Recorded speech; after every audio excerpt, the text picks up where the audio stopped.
You can build a very successful, very profitable and scalable business, but you got to have a really strong foundation before you focus on scaling. People who just say yes to everything, you are destined to only be mediocre at best. And so we want to help people understand where do you perform the best? What are the tops of the, where are the jobs, where are the leads coming in from? What are the best types of customers? What are the best jobs for you? And go do more of that. Hi, my name is Courtney and welcome to How They Scaled It, where scaling is done with both sides of the brain. Today, I'm excited to welcome Eric Fortenberry, founder and CEO of JobTread, an all-in-one construction estimating and project management platform helping builders and contractors streamline operations, increase profitability, and scale. JobTread began in 2019 as an internal solution for a commercial contractor and helped drive a 43% increase in gross profit without adding staff. Since then, it's grown into a trusted platform for construction pros nationwide and has earned recognition, including Best Business Solution Software in 2025 from Best of IBS, Fastest Growing Tech Company in North Texas, and Best Places to Work in Dallas 3 years running.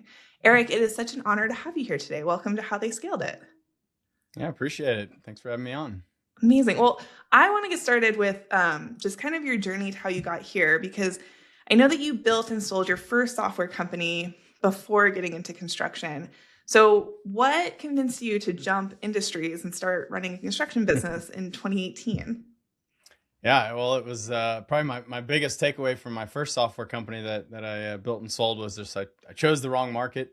There were only about 5,000 universities in the U.S., another 5,000 to 10,000 worldwide, and it was I started that first business at the age of 23, so I didn't fully appreciate market size. Yeah. And this was an opportunity to go to the other end of that spectrum, and it was a buddy of mine running a construction company that was struggling to scale the business. He asked me to come over, help him figure out, how to get that going and, kind of really set them up to be able to scale. And, they were all paper-based, spreadsheets, they lack systems, processes. And so that's, that was the opportunity for me to come in and, essentially take over their company and run it for a year, where I built out the first version of JobTread.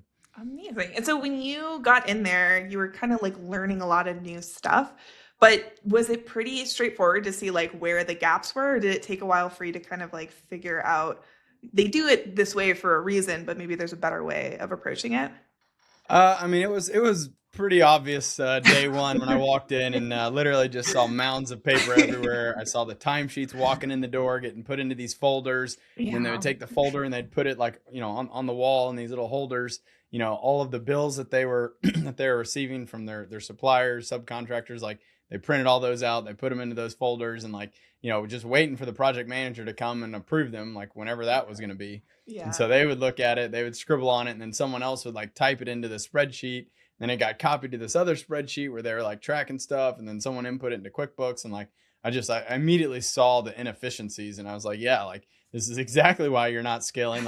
We need to leverage technology and automate, a lot of this manual paper-based process that that was really holding them back. Yeah. Was it more overwhelming to be there's so much that needs to change, or was it more exciting to be we can change so many things? Yeah. Look, I like seeing, entrepreneurs who are having success, they're scaling. I'm a big believer of you don't need to over engineer a solution. You don't need to focus on scaling before you need to scale. Yeah. So again, I saw there being a tremendous opportunity here. And, when I first went in, I was man, you guys clearly, we just need some software. Let me go find you some construction, software, looked at all the, all of the solutions that had already been out there. And I made this big spreadsheet, all the pros, the cons, the features, the cost, what it was going to take to, customize and get it implemented. And, at the end of that exercise though, I struggled to make a recommendation for them. Right. Because, again, I felt like it was either going to be super expensive, or it was going to be really, cumbersome, hard to customize, it's going to take someone full time to implement it. There were just all these challenges because a lot of the software had been started, 15, 20 years ago, and I come from a software company. I got a software, background. I was man, there's gotta be, something better out there. But I struggled to find it, and so the guys are well, look, you're a software guy. Why don't you just build it? Something? Right. Well, hold on. Again, I was I was just coming to, just help a buddy out, be a consultant or whatever, if Yeah. you will. And, I got to thinking about it though, realized, there was a huge opportunity here and ended up, I essentially went back and said, look, I'm willing to do it under three conditions. One, I take over as CEO. Two, I give you 1 year of my time. Mhm. And three, everything I build is my intellectual property. So if this has the potential to become my next software company, then I'll have that option at the end of a year. Yeah. I mean, that's smart. And honestly, like the results that you ended up getting for the company are probably very well worth it for them. Yeah, I mean, it was pretty awesome. They, so I took over and ran the business in 2018, and Mhm. that's when we grew them from 5 to 8 million in sales, increased their gross profit by 43% in that 1 year. But I believe it was 2023 they broke 20 million in sales for the first Wow. time, and yeah, Wow. so they're now, I think they're in like 15 states all around the country now. It's Gosh. pretty awesome to see the growth, and again, it goes to show when you put the right systems in place, you put the right Mhm. people in place, you get everyone working together, rowing in the same direction, you can build a very successful, very profitable and scalable business. But like, you got to have a really strong foundation Yeah. before you focus on scaling. Would you say there was like one or two major like system changes that like really moved the needle, or was it really kind of everything working together more effectively? Well, I would say there were a few key things, and kind of like when I look back, like I sort of did this in thirds, right? Like the first third, the first focus was on the sales and estimating. Mhm. The second phase was on the operations, the Yes. project management, and the third phase was the back office and how do we tie that all in, to get everyone on the same page and with the field and the client and all that. But probably the biggest thing in the sales and estimating was like it took me a while to figure this out, but like when I went, I started trying to figure out like why are the estimators like just like how are they coming up with their price? Right. Like we knew we couldn't hit our target profit margin for the life of us. Like it was Mhm. just all over the place. I think some of my first advice is y'all might as well just go to Vegas and roll the dice. Like it Yeah. is a total crapshoot What is on this how you're based going to on? perform. Yeah. Like there's no rhyme or reason. Like it didn't make any sense. Mhm. And so like ultimately though, what I found was that, beyond kind of the guys who are literally just pulling numbers out of thin air and back of the envelope type deals, they weren't taking the time to build out a budget for every single project. Mhm. They didn't understand like what will this cost us? Right. What is every single thing that needs to be in this job? And then, again, they kind of sort of did it very loosely, very, very roughly. Cut But and like, paste. the, Yeah. the the other big problem was like they were using markup instead of margin to calculate their price. Oh, yeah. So we were targeting a 30% profit margin on all of our jobs. Mhm. Well, the owner understood the difference between markup and margin, but like everyone else, they were just taking whatever they thought the cost would be and they were multiplying it times 1.3. So they were marking it up 30%. Well, a 30% markup is only going to get you a 23% profit Right. margin. So Right. we were literally shooting ourselves in the foot right out of the gate. Mhm. We had no chance to hit our 30% profit margin. And I think that was just like when I finally figured that out, I realized it's like, guys, it's time. Put away your calculators, put away your pens, pencils. Like we're gonna build out a budget. You're gonna figure out what is the cost, every single cost, the labor, the materials, the Mhm. permits, equipment, and we will automatically calculate the price based on a target 30% profit margin. Right. And so I think that like, again, having these detailed scopes of work, knowing what we sold, that allowed us to be able to use change orders as well, which was huge, but then accurately pricing the jobs. I mean, that was probably the biggest fundamental shift for the business. After that, again, getting the operations in check, managing how we were actually paying our guys. Mhm. Like we were just paying time and material, and again, like I was like, how in the world can we sell a job, but then depending on who the crew is, Right. It's we could do better or worse. Like it was like that didn't compute for me. And so like I started playing undercover boss, right? And I was doing ride-alongs with the project managers, and then I realized, all right, I got to get out into the field. And so I just went and started showing up at these job sites, trying to sort of monitor, figure out like why are these crews like some of them just like really bad, and right. so I'll never forget this one time. It was this one job. So I show up around 8. I'd expect the guys would already be there, but even before 7. But turns out this 3-person crew, they had to go to Home Depot. Mhm.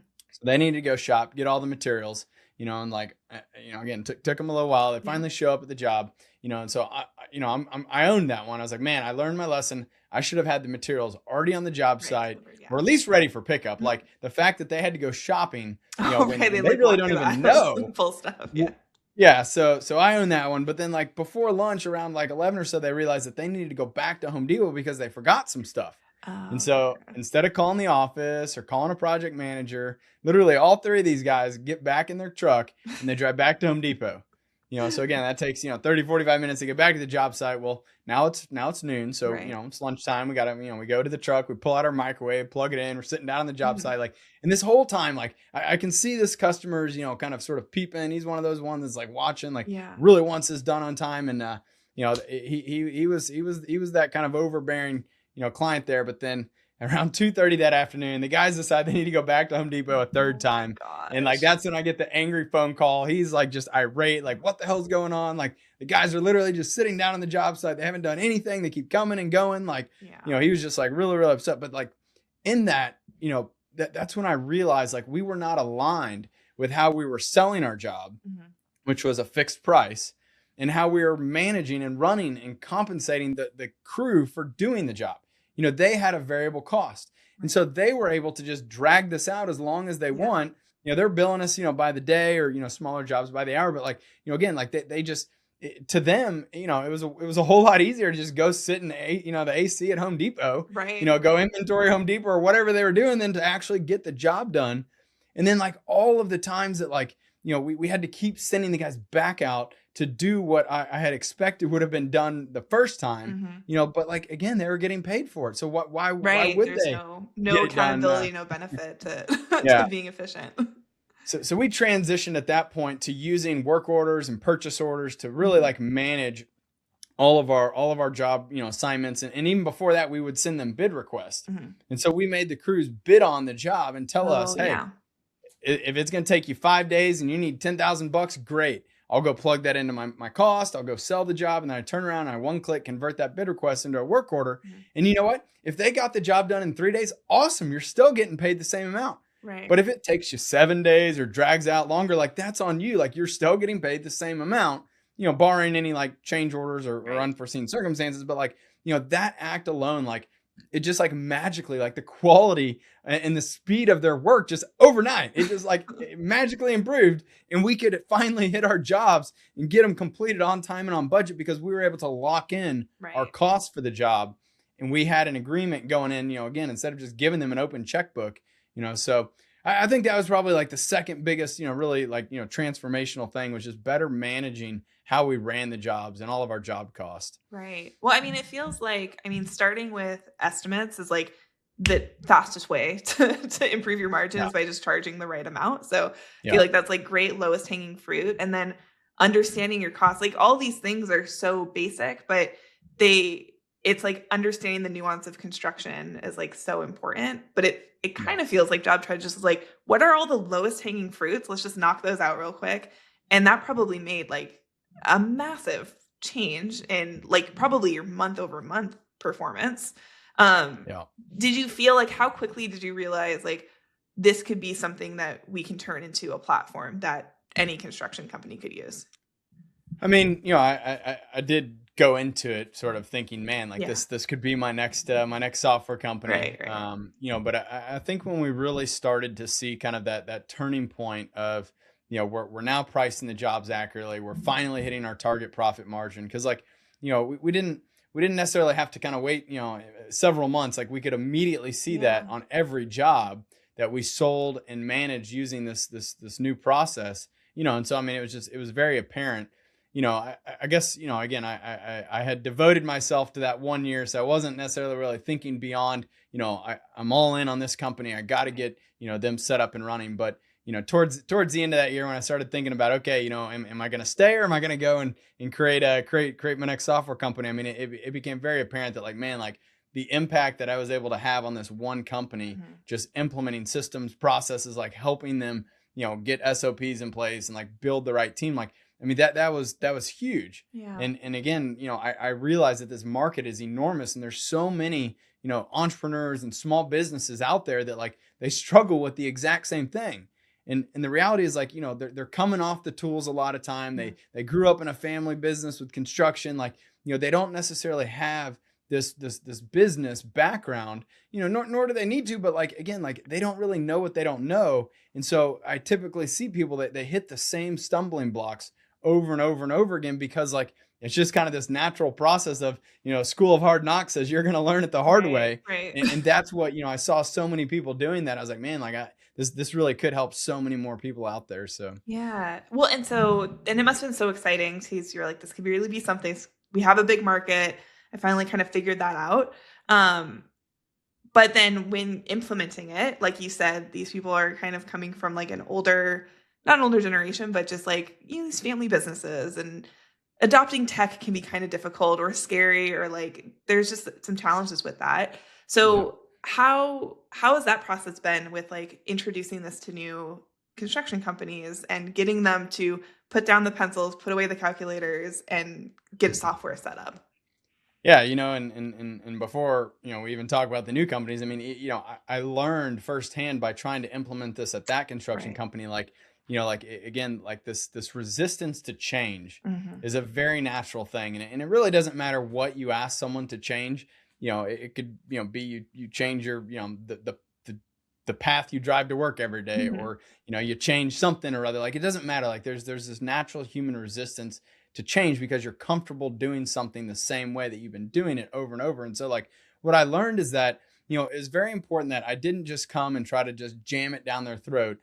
I spent a lot of time up front meeting with everyone and asking people like, hey, tell me what your biggest challenges are. Tell me, like, what are you doing that you feel like is not a good use of your time? Or, Mhm. you feel like you're just like super frustrated, or you want to, put your head through a wall. Like, what are those things that are driving you nuts?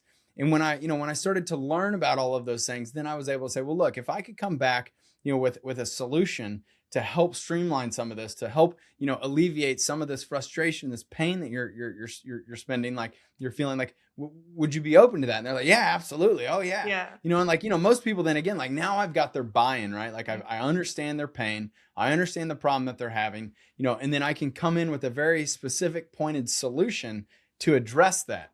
Yeah. And so like, I think that was like super important to realize, and for others to hear and understand, is that like, you have to get people bought in and wanting, to implement this. Like, they need to understand the why and how this will affect them directly, as well as how will it affect the company in the bigger picture. When people understand the why, I feel like you can get, so much more buy-in and get so much more adoption, but even with that, I mean, again, like I'll never forget this one gentleman. Like he was like my biggest naysayer. He just absolutely pushed back on everything. And like, again, I sat down with him multiple times. I was like, look, man, let me walk you through it. Let me show you, Mhm. and so like having that time and devoting that time to helping people, learn and understand how to do it. I ended up turning him from our biggest, like, resistance to our Yeah. biggest advocate. He, like, within a couple months, was like literally yelling at other people if they Jeez. weren't putting their schedule in there, if they weren't logging their Yeah. hours, like, and again, like it goes to show though, like, just because someone initially is resistant, that Mhm. doesn't mean that like they won't end up being a great adopter. Right. And so at JobTread, our approach has been every single client, they get a dedicated customer success manager. It is someone on our customer success team who will be their point of contact. You've got their email, their cell phone. You could directly schedule meetings, on their calendar with them. And we have put a really big focus on making sure that everyone who's customer facing comes from construction. Mhm. They understand construction. Like, I cannot teach people what it is like to work in a construction company. You just have to understand it. It is a Yeah. unique beast that like is very important that, our team can empathize with our clients. And so, making them available and really like being that, just their point person is huge. But beyond that, like, we also provide live trainings, like multiple live trainings every single day. Mhm. We have an entire team dedicated to providing these trainings. We have a whole training curriculum. We've even developed like certifications that people like to do the self, you kind of go watch a couple videos, answer some questions, sort of do it on their own, or they can come, to virtual trainings, or we even do in-person boot camps Mhm. where they can come to our office once a month, and we'll literally, train them in a classroom type setting. But like, what I have found is that by putting so much focus on this initial, we'll call it like the first 3 months, making sure that they know what are their top priorities, what are the biggest pain points that we can help them with, and then helping prioritize that and giving them the specific relevant information, the training, the tools, getting them comfortable doing those things. That has been such a huge boost to driving that adoption, because when you look at a piece of software, and again, really probably a lot of software, you can easily feel very overwhelmed. Yeah. You can feel like, oh my gosh, there's so much here and I don't really need all these things. I'm just trying to do X. Well, when we can get that, very, very close to right up front, like, okay, this is the thing that you need. Well, let's address that. Let's get that figured out, get that implemented. And then you can add on, everything else. I mean, as you grow, as you scale, like you've got the tools and the horsepower that you need, but you don't have to get overwhelmed by that at day one. Like, let's just focus and get you trained. And I think that's been a huge, just kind of secret sauce to how we have implemented, thousands and thousands of contractors on this. Yeah, I think that a big part of your success has to be just how connected you are to the construction industry. So obviously you developed this for a construction, like it was for construction. It wasn't like you were just like, you saw this problem from far away and tried to solve it. Like you were in it and you used your team to like build it. So to get that adoption, like they were like, well, he built it for me because it was my problem that he's solving here. So that's how you get that buy-in, which I love. And then moving forward, you're like, we're not going to hire people if they don't have construction experience because it is such a unique industry that is really hard to understand if you're not there and like talking to these types of people every day, because it's a type of person that has these construction companies and they have very specific needs and there's a lot of language. So I think that's probably helped a lot and built a lot of initial trust and credibility with like people who are just starting with the software. Absolutely. Which has been really cool. So tell me who your ideal customer is. So there's so many different types of construction. You have commercial, subcontractors, residential. Like, who is your ideal customer profile? Are there certain trades, company sizes, like, or is it everybody? Yeah, great question. We very intentionally have designed JobTread to work for any size and any type construction business. Mm-hmm. If you are selling construction jobs, if you are custom bidding those jobs, then you can use JobTread and it will work for you. I mean, you can have a 1 line item budget up to 1,000 line item budget. It's up to you how much detail and how granular you want to get. We've given you the power to get as detailed and granular as you want, or the flexibility to just keep it high level, keep it simple. Mm-hmm. It has been very, very intentional on that. Now, what I've seen and what I've learned, probably our biggest, sort of segment of our customer base is going to be like the remodelers, mm-hmm. The people who are running, multiple trades to get a project done. The more trades that are involved in a project, the more complex that project is. The more bids you got to collect, the more, coordination, the more scheduling, the more timing, typically the larger the project is. And so like, just when we see clients who have, many trades involved, whether it's, kind of residential, it could be commercial, those are the ones that just like, they're struggling the most. Mm-hmm. Now, at the same time, beyond, remodelers, pool builders, another one, home builders, commercial developers.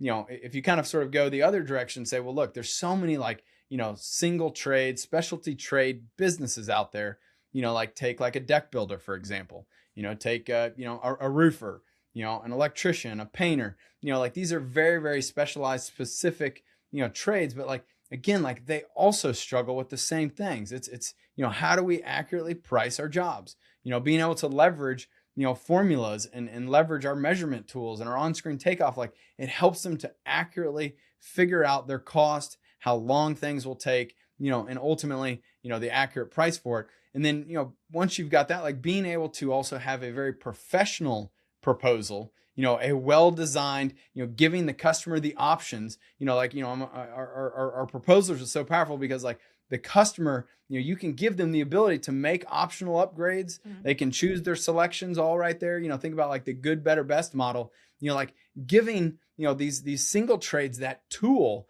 is so powerful to help them win more jobs. Mm-hmm. And so, again, it like the size of the business doesn't really matter. The type of work you're doing doesn't really matter. At the end of the day, if we can help you more accurately price your jobs, win those jobs, and then complete those jobs on time and on budget and ultimately get paid, then like, that is like the crux of how do you run a construction project? How do you build a construction business? Like the fundamentals, really are very similar, even though you might, have a different tool or be doing a different, task, you're still selling something, and then you have to execute and deliver and get paid. Yeah. Well, does that make it harder then to do when you're thinking about like your marketing or how you're presenting the company? If you're able to help so many different parts of this industry, like how can you speak very directly to each of them without it kind of like overlapping or feeling too general? Yeah, I mean, it definitely does make it a little bit more challenging. On our website, I mean, we have a who we serve section, and Mhm. so we continue to add kind of very specific content. So if you're a home builder, we show you and explain JobTread from the from that perspective, and have Mhm. screenshots with homes and things like that. If you're a pool builder, if you're a deck builder, if you're a painter, roofer, whatever it may be, like we really we do customize the content and how we try to demo the product in our sales team. We got a bunch of different demo organizations where we can show them, because like I do believe, like when people can see what it would look like for them, like it just helps them to visualize Yeah. so much better. If I've got a pool builder and I'm showing them a bathroom, Yeah, even it's though like like different for it's the me. same Yeah. tool, there's that disconnect. And like when I can show them the trade that they specifically do and run, and kind of tailor that presentation to their Mhm. processes, then it really helps them to very quickly understand how this would work for them. Yeah, no, that totally makes sense. It's just almost having like sub niches within your major niche, which is just construction. Yeah. Um, so when you look at how people are using the software and you're like developing new features, are there certain things that you see they're like, these guys are using the software in this way, so that indicates long-term adoption? Or like, how are you able to kind of make your software a little bit stickier, so that it's obviously more helpful to your clients, but also they're sticking around with you for a lot longer? Yeah, I mean, again, the most important thing is that we get them up and running with estimating. Yeah. If they don't use Yeah, any of because the you other see it so project management fast. stuff, they don't do the invoicing, the Yeah. billing, all of that, like estimating, like that's kind of the lifeblood, right? Like, I Yeah. mean, you got your top of the funnel, your leads are coming in, you got to manage all Mhm. of that. Ultimately, you got to get proposals out the door, you got to get them signed, collected. Like, that is like the very first thing.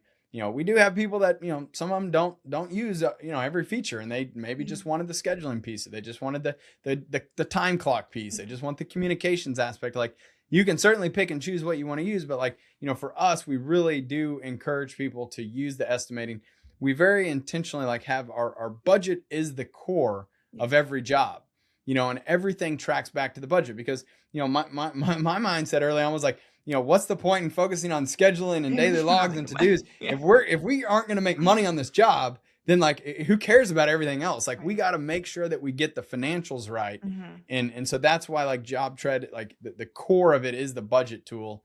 But you know, I think that's, that would be the thing that we look Yeah. for, is kind of that early sign of, we're getting them going, we're getting them adopted. I mean, we obviously track a lot of other stuff, like, looking at, the logins, and, for how often they're logging in, the number Yeah. of jobs, the number of customers, like, how many proposals are getting sent, approved orders, like, we see the data and the usage. And so that also gives us, the ability to sort of, we have our own kind of like, risk algorithm, if you will, that's Yeah.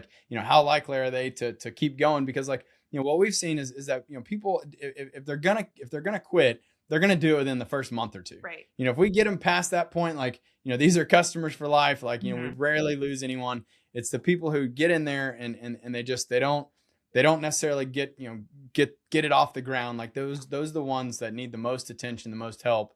The other thing that's really interesting, from a sticky, Mhm. adoption standpoint, when they start adding integrations. So Yeah. when they connect to their QuickBooks, when they Mhm. connect to, Gusto for payroll, when they, use other solutions that we integrate with, like, that directly creates a stickiness, for us and those other solutions, where, because like we want to be this platform. We view ourselves as a platform to create this connected ecosystem of all the tools and the applications like that they need to successfully build and manage their business. And so like, that's kind of our philosophy here, is like, how can we be that platform, to help you get all of these other pieces working Yeah. in harmony, with data seamlessly flowing back and forth, automations, workflows.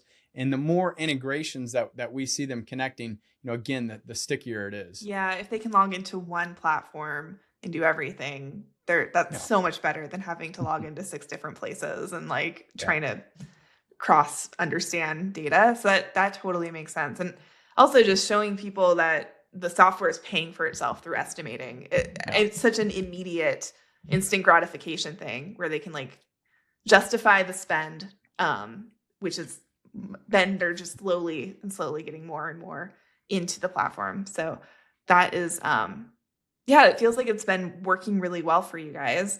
Would you say that there's certain metrics that are the most important to your customers? So obviously like profit margin or total revenue, those are probably really important. Are there other things that your customers like comment on a lot that you try to really show them? Yeah, I mean, so one of the really neat features that we released, I think it was earlier this year, was the ability for them to really build out and customize their own dashboards. And so Mhm. on these dashboards, they can create, whatever visualizations, whatever reports, metrics, charts, graphs, like, that they want to track, their KPIs, Mhm. and so again, you're exactly right. Sales and gross profit, are probably, Yeah. two of the most important, but like, even like number of leads they're getting every month, Yeah. looking at that funnel and the pipeline and kind of how, their leads are progressing, like what is their lead to, appointment set ratio? What is their close rate? Like if they have multiple salespeople, like, comparing, the close rates by salesperson, by looking at, their monthly, revenue by salesperson. I think those are all really, really important, but like giving them the ability to drill in, Mhm. instead of just looking at our gross profit margin, like if you're doing multiple types of jobs, I mean, if you're doing kitchens, you're doing baths, you're doing, additions, whole home remodels, like, being able to really like, just segment that and Mhm. understand like how do we perform in each of these different types of jobs, like that's super powerful, Yeah. right? Because like I see a lot of people that struggle to really define who is their ideal customer profile. Mhm. What is the best type of job for your business? Like, people who just say yes to everything, you are destined to only be mediocre at best. Right. And so like we want to help people understand like where do you perform the best? Like what are the tops of the, where are the jobs, where are the leads coming in from? What are the best types of customers? What are the best jobs for you? And go do more of that, and the things that you struggle with that you can't perform well on, that you aren't closing on, like just quit focusing on that.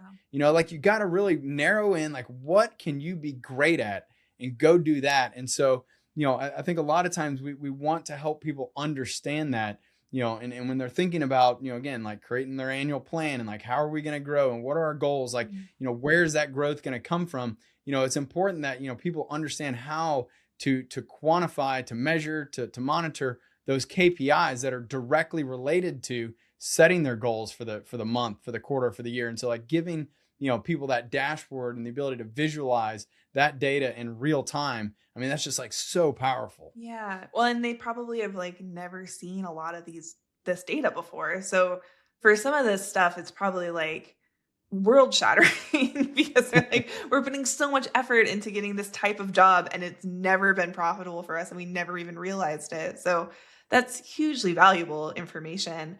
Um, Yeah, so it's just absolutely. And showing them, I even, guess, right?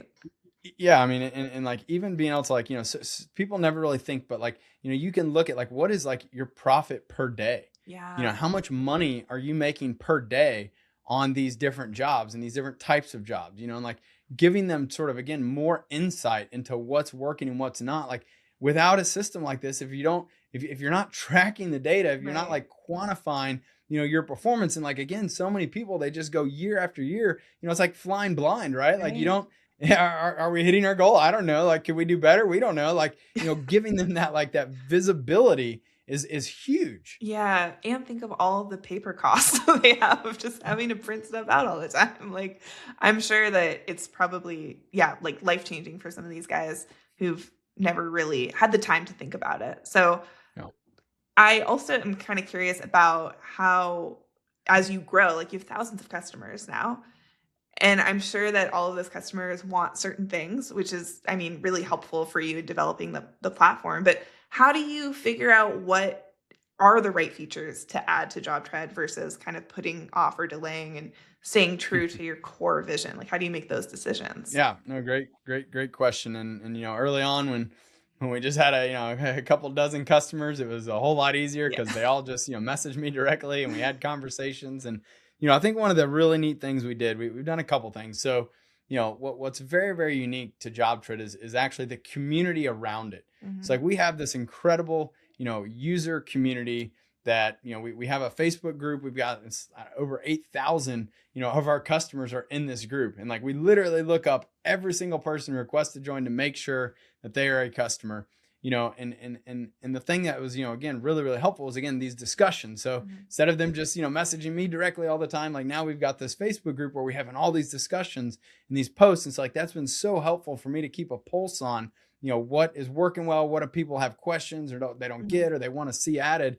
And so, I got a lot of data and insight out of that group for a long time, and I still do, but we reached the point where it's like, okay, now there's so many things that Yeah. are getting asked for that like I was struggling to keep up, and track all of that. And so one of the neat things we did is we created this feature request board Mm. that's directly in the application. It's in our help desk where now our customers can go in there and they can see everything that everyone else has Mhm. submitted and they can vote on these features. Oh, yeah. And so Okay. if someone, if we try to make them like search and make sure you're not creating a duplicate here, but like they can see what's already been, created and upvoted. If they don't see it, if they got a new idea, they can create a new one.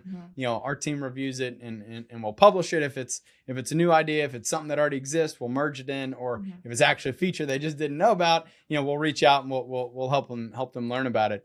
But this has been like just instrumental because, with I think it's, we have over 1 million users on the platform in total, Oh my and gosh. probably about, 50 something thousand of those are internal kind of like employee Mhm. users.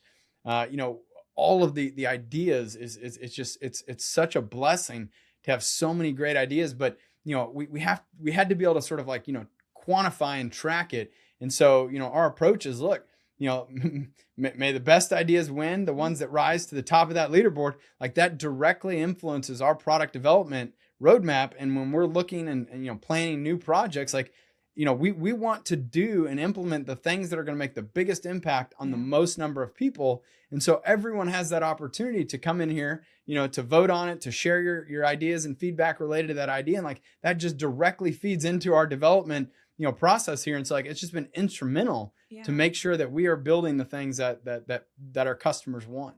Well, and it takes it back to originally when you were designing it, is that that's how you get that buy-in. If the customers are seeing you take action on things that they want, it's Yeah. going to make them want to stay and, ride out any kind of glitches or whatever, which hopefully you guys don't have very many of. But it is kind of a very democratic, very sounds more like a conversation between you and your customers, no matter how many customers you end up getting. So Yeah, um and that's the cool thing about the Facebook group too, is like yeah. instead of me answering, questions with just one person, every time I respond to a post, the entire community in there Yeah. sees it Yeah. and can understand and can learn. And so like that's and they're like helping each other now. Like, a lot of times they beat us, to Right. responding. And it's like just so neat to see this community of people who are genuinely like helping each other. Mhm. I think, outside of this, like I almost always see, there's this like, like people like, oh, that's my competitor. Yeah. I can't help my competitor. I can't talk to them. And,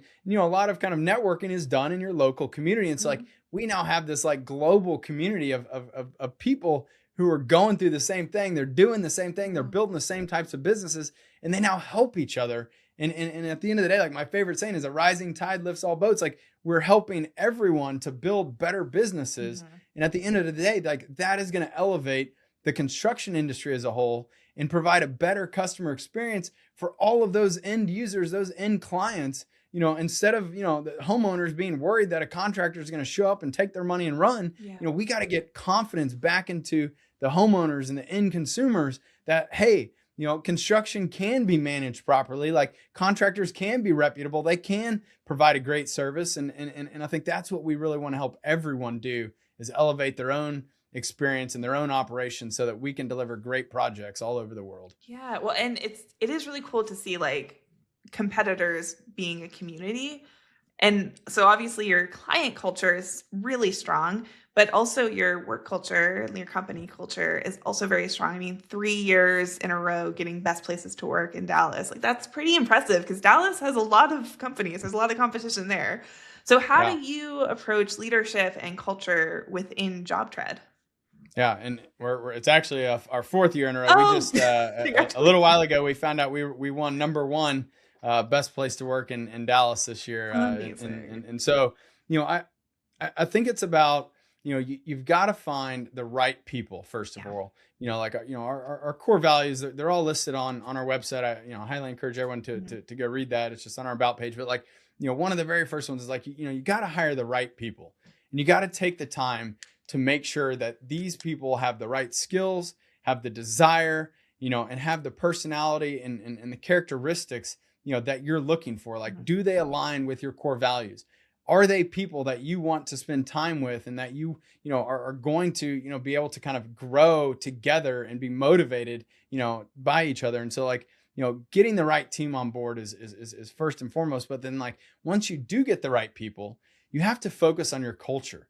Yeah. You have to focus on like making sure that it is a great place for everyone to work where they feel appreciated. They feel recognized. One thing we do every Wednesday, we have a team lunch, a catered team lunch where we bring in food. We actually do it on Mondays too.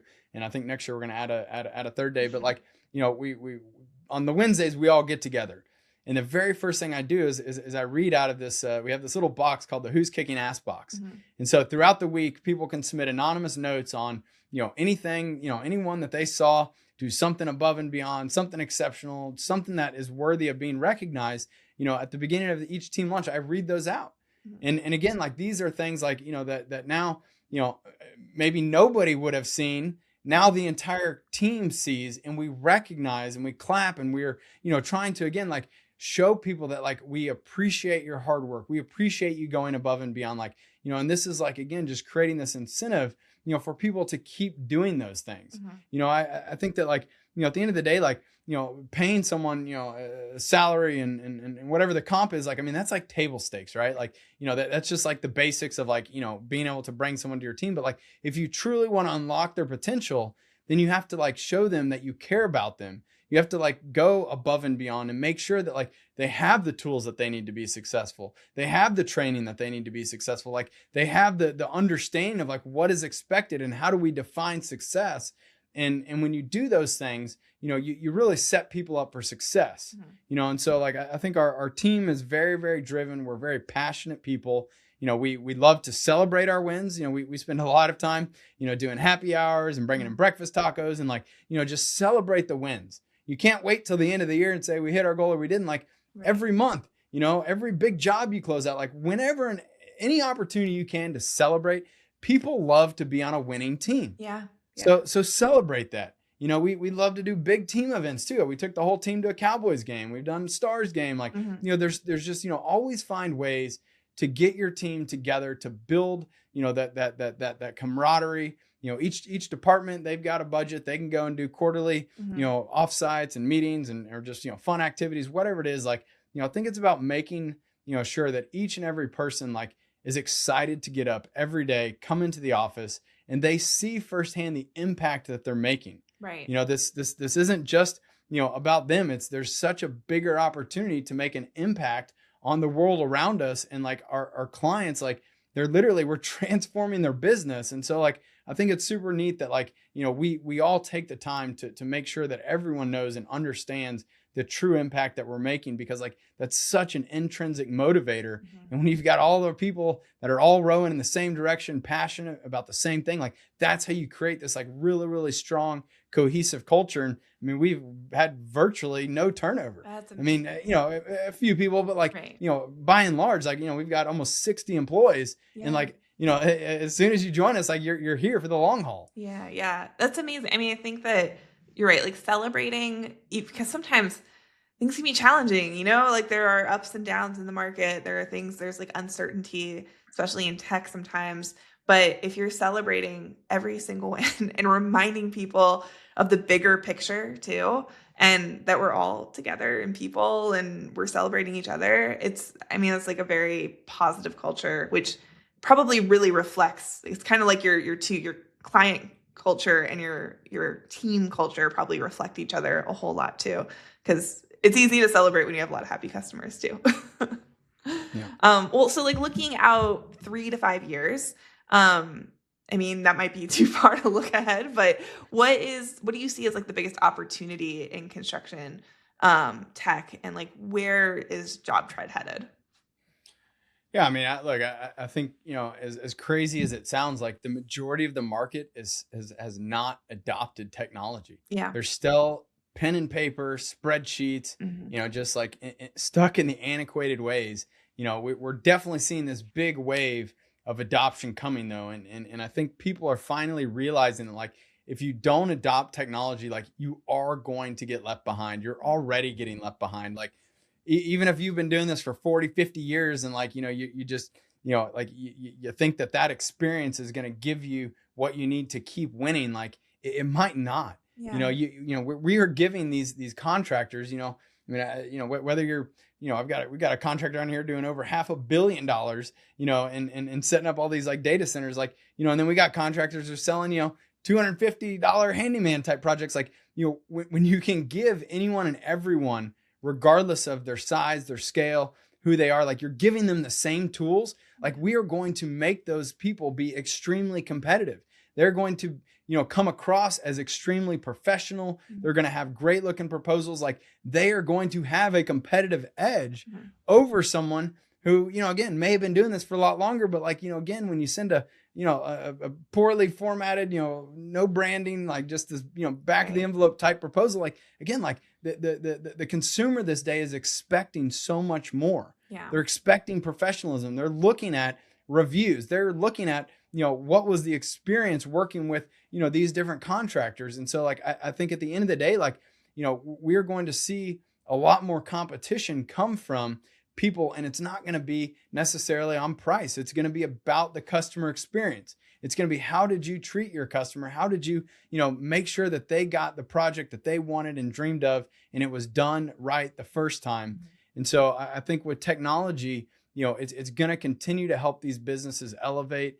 I think obviously there's lots of, things that are going to continue to come out from a tech perspective, Right. like AI and things like that, that, like, again, we're going to see how this is going to play out. It's, I think still very early, but, the point is that, like, if you're not adopting technology, if you're not open, to change, to looking at, are there better ways? If you're not adapting your processes, then, like, you're going to struggle and you're probably going to go under. And so I think we're going to just see this big kind of boom of people who are tech, forward. They're building very, very, great teams, great cultures. They're doing great work, like, with reviews and all of that. Like, those people are going to rise, to the top of the industry, and everyone else is, is going to get left Yeah. behind. I mean, it's truly unavoidable. And you're right. I think that it's not just that customers like expect certain level of professionalism. They're also like very wary. Like there's so many like horror stories out there. So Yeah. you really have to be able to present yourself as someone who's not going to rip anyone off. And so Yeah. using something like JobTread is really going to help these construction companies do that. Transparency Yeah. is going to be so important, Mhm. with again, with the internet, with AI, with the ability to just, like, anyone who, can type in a bot and go ask for something, Yeah. like, so much is going to just be right at their fingertips, that, like, it's going to be very, very important that you focus on your reputation, your brand, the quality of your work, like that. These things are going to come front and center, and I think it's going to really change kind of how the consumer, makes decisions on who they hire. Yeah. Okay. So, final question here. If you could give yourself a piece of advice when you were first starting JobTread, what would it be? Oh, that's a great question. Um, I would probably tell myself to just to follow my own advice that I just gave, is like, just be as completely open, transparent. Yeah. One of the books I read a few years ago, I heard the gentleman Marcus Sheridan speak at a conference, and his book was "They Ask You Answer." He's since written another kind of an updated version of it called "Endless Customers," Mhm. but the premise is like, you have to just put everything out there. Every single hard question that you get asked, everything that any customer is asking you, wants to know, wants to learn, what's your price? What do you do well? What do you not do well? He's like, just publish it all. Yeah. Publish it on your website, create video content. Video is king. Just like, do that. And early on when we were building JobTread, like we used to do what we call these like our customer town halls, which is kind of like where we would announce product, updates and things like that. But like we only invited our customers. And it was like, he said, well, if you're ever doing anything because you don't want your competition to find out something, like you're actually doing yourself a disservice. You are hurting your prospects who want to learn about you, want to know about you. And so like, for the first couple of years, like, again, we had these kind of like closed, webinars. And after reading that book, I was like, oh my gosh, like we just need to publish everything. We now do all of our product updates and open webinars. We invite anyone and everyone to attend. We've taken our help desk, instead of keeping it, only within the app, we've now published it. It's available to everyone. You can see every single product update that we roll out. This is all on our public website. So we're just so radically transparent with everything. Our pricing, we've always been transparent. It's always been on our website. That'll never change. But I think I would have told myself to just embrace that earlier on, because we might have been able to grow even faster in those couple of years if it was easier for people to find out more about what we're doing and to see how fast we're growing and how we're listening to our customers and what those conversations look like and all the updates we're making. I would say just, I would have told myself to just publish it all. Let it all out. Well, yeah, I think like you can't live in fear of your competitor. Like you should be scared of your competitors. Like they're not going to be able to do it the way that you do it. Especially if they're just trying to catch up with you. So I totally agree with that, is that just embrace it. Embrace everything that you have. Great. Where can people find JobTread and find you online? Yeah, I mean, obviously our website is a great place. We got a ton of content, videos, information, www.jobtread.com. Our YouTube channel, again, I think we've got 500 or 600 videos on there now, a great resource. But if you want to reach out to me directly, I mean, I'm pretty easy to find on, Facebook, LinkedIn, probably the two most common platforms I use. But I mean, happy to have people, reach out to me directly. Or if you're interested in learning more about the product, you just go to our website, you click the schedule a demo button, you pick a day and a time that works for you, and our team would be happy to show you more and spend the time to make sure that JobTread is going to be a good fit for you. Because at the end of the day, we want you to be successful. We want you to be able to benefit from the platform. And if it's not a good fit, we'll save all of ourselves some time there. But again, I'm very confident that if you're a construction business, running bunch of different types of jobs, whatever they may be, like we can help you build a much better, much more scalable, profitable business. Amazing. Well, thank you so much for your time today, Eric. I really appreciate it. Absolutely. Appreciate you having me on, Courtney. Of course. And thank you to everyone at home or on the go for listening. If you enjoyed today's episode, please make sure to subscribe, share it with a friend, or leave us a review. And if there's anything you want to hear on an upcoming episode, just let us know. For more insights, just follow us on LinkedIn or visit rightleftagency.com. And we'll be back next time with more stories of success, innovation, and marketing strategies to help you grow. Thank you.